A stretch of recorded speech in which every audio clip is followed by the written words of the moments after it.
Hi everyone. So if you're confused about the nitric oxide signaling और कैसे सिग्निफिल drug अपना mechanism of action show करता है, अगर इन दोनों में से किसी भी टॉपिक में आपको प्रॉब्लम है, ये नेक्स्ट 10 मिनट्स आपको पूरा की पूरा लेक्चर आपको एक्सप्लेन करेगा कि क्या सिग्नलिंग पाथवे होता है, किस स्टेज के ऊपर हमारा ये ड्रग वर्क करता है और कैसे इसका मैकेनिज्म ऑफ एक्शन ऑपरेट होता है. हाय, if you're new to Botany Insider, make sure to hit the subscribe button and let's quickly deep dive into the two main topics. So let's learn about the basics of the nitric oxide. So nitric oxide का अगर हम feature की बात करें, so nitric oxide एक gaseous signaling molecule है. ये lipid soluble होता है, दैट मीन्स ये इजीली डिफ्यूज़ कर सकता है हमारे मेम्ब्रेन्स के across, from one side of the membrane to the other side ये इजीली डिफ्यूज़ इन कर सकता है. इसका जो हाफ लाइफ है वो काफ़ी बहुत कम सेकेंड्स के लिए होता है और ये पैराक्राइन सिग्नलिंग की तरह वर्क करता है या पैराक्राइन फैक्टर की तरह वर्क करता है. सो जब हम सिग्नलिंग पाथवेज के मोड को स्टडी करते हैं, चार मेन सेगमेंट्स आते हैं. ऑटोक्राइन सिग्नलिंग, राइट, उसके बाद हमारे पास आती है paracrine signalling, then we have the third one as endocrine signaling and the last one is juxtacrine. इन चारों में से we have the paracrine signaling via which my nitric oxide works in. What is paracrine signaling? So the or they are present very closely to each other and one cell is providing the information or giving out the signal to the further or the nearby cell that we have. Right now, how does the entire signaling pathway operates? देखो, you have two different cells that are functioning. जिस इस पूरी signalling के लिए दो different cells operate होते हैं. पहला है एंडोथीलियल सेल और दूसरा है स्मूथ मसल सेल्स. राइट, हमारी सिग्नलिंग स्टार्ट होती है एंडोथीलियल सेल्स के अंदर and then it goes to your smooth muscle cells, right, और तब हमारी सिग्नलिंग कंप्लीट होगी. क्या स्टेप्स होते हैं, बेसिक स्टेप्स समझते हैं. सो एंडोथीलियल सिग्नलिंग के सबसे पहले एंडोथीलियल सेल्स के अंदर हर नॉर्मल सिग्नलिंग की तरह हमारे पास एक लिगेंड होता है और एक रिसेप्टर होता है.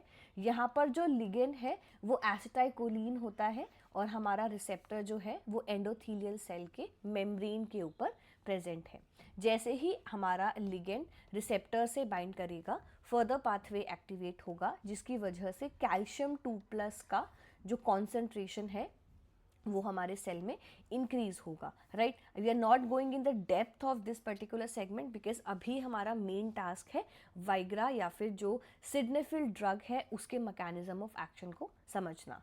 सो कैल्शियम 2+ जो है उसके कॉन्सेंट्रेशन के इंक्रीमेंट की वजह से हमारा जो आर्जिनिन एक अमाइनो एसिड होता है that gets converted into NO, nitric oxide, right, because calcium 2+ helps in the formation of NOS, nitric oxide synthase, जिस एंजाइम की वजह से my arginine gets converted into NO. As a result of my NO being produced, ये सारा process जो है हमारा complete endothelial cells में कंप्लीट होगा. जैसे ही नाइट्रिक ऑक्साइड का प्रोडक्शन होगा, this NO gets transferred to the new cell called as the smooth muscle cells. Right, what do we call them? We call them the smooth muscle cells. Now in the smooth muscle cells, my nitric oxide is going to activate guanyl cyclase. What will it activate? It will activate guanyl cyclase. अब ये guanyl cyclase के activation की वजह से my GTP gets converted into CGMP. CGMP जो है हमारे nucleus area में जाएगा और जो मेन रिस्पॉन्स है, the main response that is required which is the relaxation of the cell, it will go and get done with this relaxation part. Right, so what is happening, you are seeing in the endothelial cells we have the formation of the nitric oxide happening in with the help of all these steps, followed by the nitric oxide signaling, the nitric oxide synthesis, it gets into my smooth muscle cells where I have guanyl cyclase being activated, followed by the same, जब हमारे endothelial cells के अंदर nitric oxide की signalling, nitric oxide का synthesis complete होगा, we'll be having this nitric oxide getting transferred or getting delivered to the next nearby cell which is your smooth muscle cells.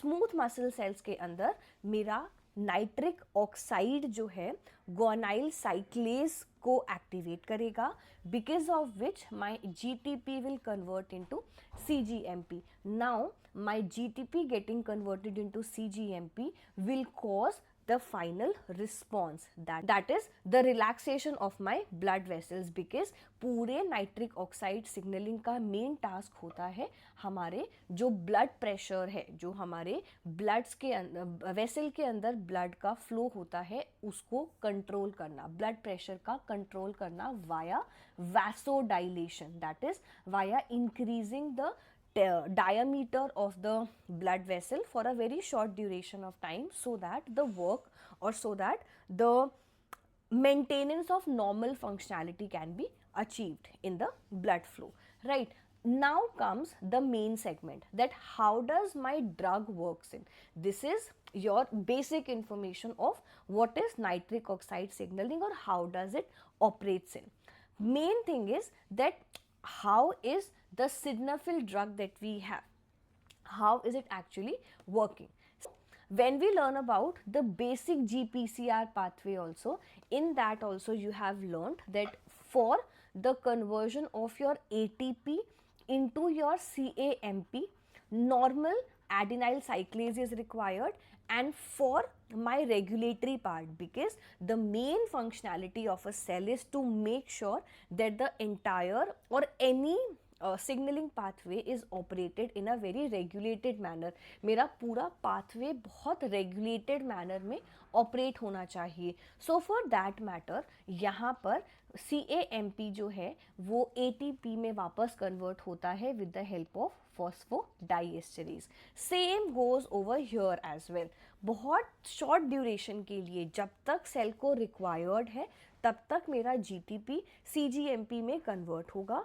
जैसे ही मेरे cell का functionality complete हुआ, जैसे ही cell को optimum vasodilation मिलेगा, my CGMP will convert back into GTP with the help of phosphodiesterase enzyme. Now जो मेरा ड्रग है, the sildenafil drug that we have, उसका काम होता है इस पर्टिकुलर ड्रग को, इस पर्टिकुलर एंजाइम को इनहिबिट करना. It has to make sure that this particular enzyme is not getting inhibited. There is no inhibition in this particular drug, because अगर ये एंजाइम इनहिबिट नहीं होगा, मेरा जो CGMP है वो कंटिन्यूसली एक्टिव रहेगा, और जो रिक्वायर्ड रोल है, जो रिक्वायर्ड प्रोलॉन्ग्ड सेगमेंट है हमारे पूरे सिडनेफिल ड्रग का, वो कंप्लीटेड रहेगा. सी ओवर हियर. सो मेरे सिडनेफिल ड्रग का काम है to inhibit the phosphodiesterase 5. It prevents the breakdown of CGMP. Normally guanyl cyclase is helping in the conversion of your GTP into CGMP, right? Now for the reversal, for my segment to get regulated back again, यहाँ पर क्या role आएगा, यहाँ पर role आएगा मेरे फॉस्फोडाइएस्टरेज 5 का. इसको ना breakdown होना, to prevent this breakdown, this need to be inhibited, and for that the Viagra helps in, right? It leads to the increase in the level of your CGMP that causes prolonged smooth muscle cell relaxation, जिसकी वजह से blood flow जो है वो enhanced रहेगा. blood flow enhance होने की वजह से it results in erection, which leads to a prolonged erection. Remember, it is not helping in erection, it is helping in the maintenance of erection for a longer period of time. There's a very important sharp difference between the two things. erection में help करना और erection को maintain कर रखना are two different things. The drug that we have, it helps in the continuation of the erection or prolonged erection of the sexual stimulus that is ongoing in males, right? So it helps in the erection part for it to get prolonged. Condition, the body need to already have my nitric oxide concentration. So when the body is under the functionality of the production of nitric oxide, and during that time if this particular drug is taken up, so it will be helping out in the prolonged segment. So do not like get confused about these two things. Viagra does not increase the NO production. It is helping in making sure that CGMP is getting maintained, or it is helping in making sure CGMP का level break down ना होकर वहीं पर maintain होकर increased रहे, right? So keep a note of this particular segment. See, जो हमारा सिडनेफिल drug होता है उसका काम होता है PDE5 को इनहिबिट करना, जिसकी वजह से CGMP जो है वो सेम increased version में रहेगा, and you will get to see the role of Viagra being done, right? Then this is how my sildenafil drug actually works in. So what is the target? The target is to make sure that you have the phosphodiesterase 5 enzyme getting inhibited, breakdown of CGMP into GMP will not be there, और यहाँ से ये वाला signal terminate हो जाएगा, जिसकी वजह से प्रोलॉन्ग्ड इरेक्शन होगा, राइट?